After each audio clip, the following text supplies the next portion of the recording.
Hey there, and welcome to the 27th episode of the Daily Shed.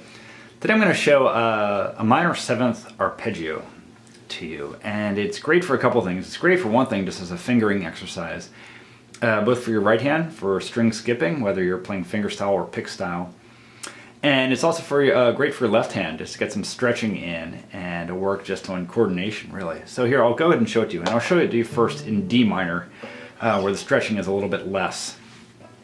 So here's the basic arpeggio. What it is, it's outlining a D minor 7 chord. Basically every one of those tones is in the D minor 7th chord. So again. The great thing about this, and I'll play it slowly, the great thing about it is the skipping that's involved.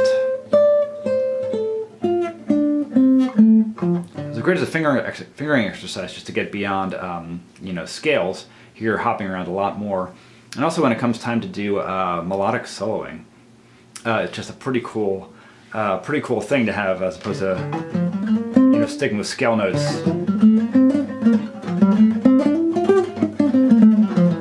Feeling like you're stuck in every scale note. This is a nice way to jump around.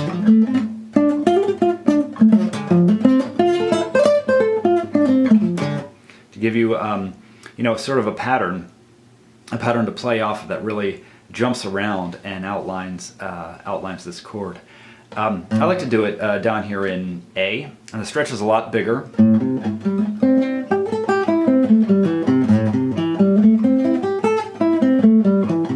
It's good for that reason too, and even if you can't do that stretch, without moving, even if you have to move your hand,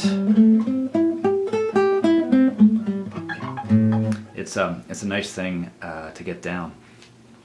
So just practice it slowly. Here, I'll play it just one more time. And fingerstyle, of course, you can just do it as well as pick style. And try to keep it very clean. Try to be very legato with it. And once you have it down a bit, I would definitely suggest that you involve hammer-ons and pull-offs whenever you can. So do that as a hammer-on. As a hammer-on. Pick the next two, and a hammer-on. It's a nice way to sort of get that working, that combination of hammer-ons and picking.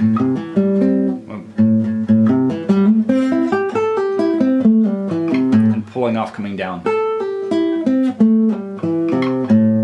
It's also a good exercise, whether you're doing it up here in D or down there in A. And again, when you're soloing using arpeggios like this, and I'll be talking more about this in the future, but throwing in a minor 7 arpeggio is a nice way to break up from if you're doing a lot of scale runs. I hope this is useful. Let me know any questions or any comments you might have. And as always, thank you for watching.